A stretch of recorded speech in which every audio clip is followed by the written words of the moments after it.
What's up guys, Chris Godber from GQ37. Today I'm finally showing you what I did to fix my ugly cracked dash once and for all.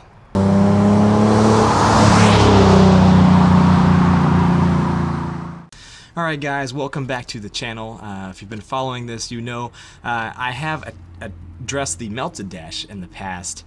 Infiniti and Lexus, for whatever reason, bless their hearts, they just cannot get the dashes right, and they get this ugly cracked thing going on after a while. If you remember back, some of the Infiniti FX35s actually had a popcorn dash, as they called it. It was horrendous. It looked like the dash had leprosy. Some of them were affected by it. I had a 2007 FX35, and thankfully we never had that issue. I had it for 5 years. I loved that vehicle, but thankfully we didn't have that issue. And neither of the 350Zs that I've owned have had that issue. I know some Z owners have, but my G35 Coupe that I had before this vehicle had developed cracks around it, and then this one has as well. In an earlier video, I addressed the melted dash that I had that some of you have experienced. You may have seen that video. And what that was, when I bought the car, it already had that. I didn't realize that's what it was. And when I test drove it, I thought it was just dirty and had some dust and like lint stuck to it. And it was driving me crazy, but I said, hey, I'll buy this car, detail it and wipe that away and it'll be fine. But lo and behold, it did not wipe away.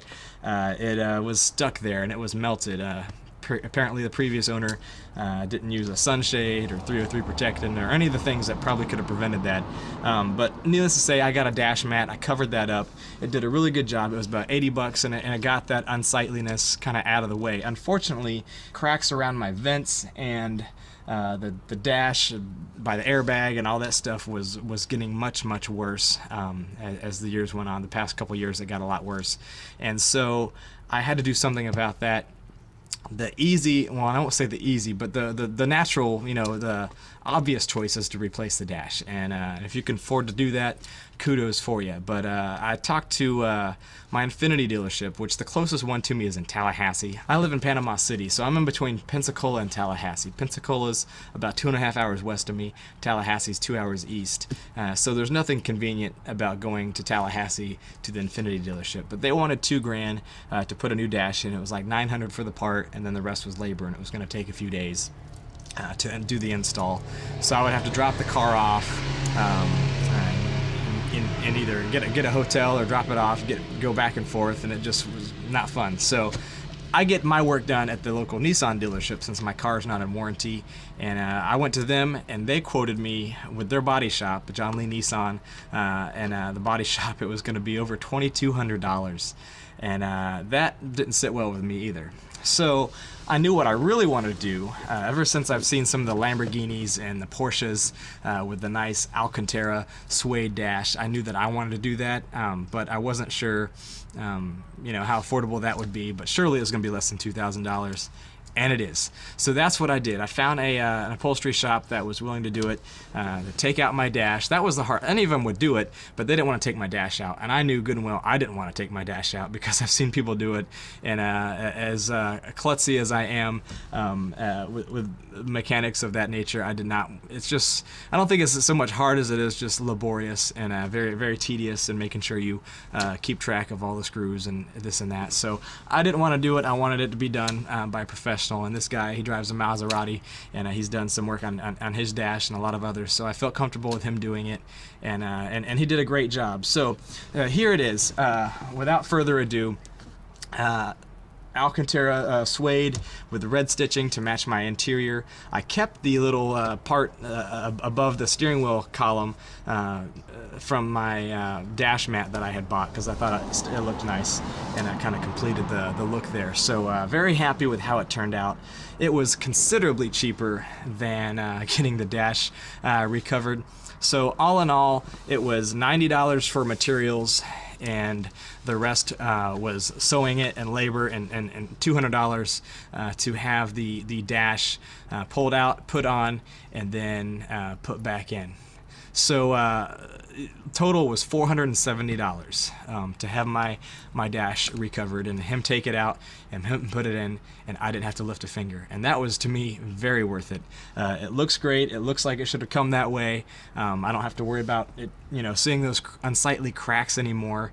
And I'm just very happy with it. Now, that your prices and whatnot may vary depending on your area and your upholsterer, but that's what my guy charged at Unlimited Upholstery in Panama City, Florida. Highly recommend. Now, I know a lot of you are probably already commenting before finishing the video, and hopefully this answers it, but the big question is, what about the airbag? Well, if any of you have been in an accident or know how airbags work, it's an explosion. The airbags literally bust out of your dash. It's an explosion. The plastic, the vinyl, leather, whatever you've got from the factory covering your dash, it busts a hole through that. Some dashes have a little slight perforation. You can kind of see an outline, and some don't, but regardless, they bust through there. I was in an accident in my 94 Miata years ago, and the powder that came out with the airbag was, I don't know what it was, but it gave me second-degree burns on my skin. Even when I got out of the car after the accident, my skin was sizzling, and I was just trying to wipe off all this powder. It was very painful, but I had powder burns and stuff on my face too. Whatever that propellant, excuse me, was that came out of there. Hopefully they've changed that now. But it's all that to say, it's an explosion, and nothing. This little bit of contact cement and suede covering that dash is not going to keep that airbag in there. It comes out at 500 plus mile an hour and split seconds, and so this definitely is not going to get in the way of that. It will move that out of the way in a heartbeat and won't think twice about it. So don't let that be a concern if that's what's holding you back from doing something like this. So I would not worry about the airbag. And the other question I'm sure some of you are wondering is how this is going to hold up in the sun with UV rays. I live in Florida. This is the same material this guy uses on motorcycle seats. So motorcycle seats that are made to sit outside in the elements, that get rained on, the sun beats down on them, and this holds up very well from that. So he assured me that that would not be an issue either. So all in all, $470 to get rid of these ugly cracks, and I didn't have to lift a finger with it, so that was very worth it. And he did it. He did it for me very quick. I didn't have to wait a week, and he did it much faster than the dealership would have. So again, that is what I did to finally get rid of these unsightly cracks, and I would do it again in a heartbeat. There's so many Infiniti vehicles, unfortunately, that this happens to, and it's not covered under warranty, or even outside of warranty. There's no recalls on it. It's not a safety matter, and so Infiniti unfortunately just doesn't care. And it's not just Infiniti. Lexus has this problem too, I've heard, and some of the Nissans. So I hope they can get their act together and figure out how to make a quality dash that will last. And if you don't have this problem yet, please take care of your dash. Use sunshades, use 303, high quality protectants and things like that. That will prevent that from happening. But if you do find a vehicle, or maybe you're looking at one and the whole cracked dash thing is turning you off, just keep this in mind that, for hopefully $500 or less, then you can get that taken care of without having to actually replace the dash and just cover up the existing one. So anyway, hopefully this is helpful to some of you guys out there. I know it was to me, so hopefully this experience will help some of you out there. Let me know what you think, or maybe what you've done. Let me know in the comments what you've done to maybe get rid of your cracks and whatnot. So thanks again so much for watching. I'll see you guys in the next video. Click like and subscribe. I'll see you next time.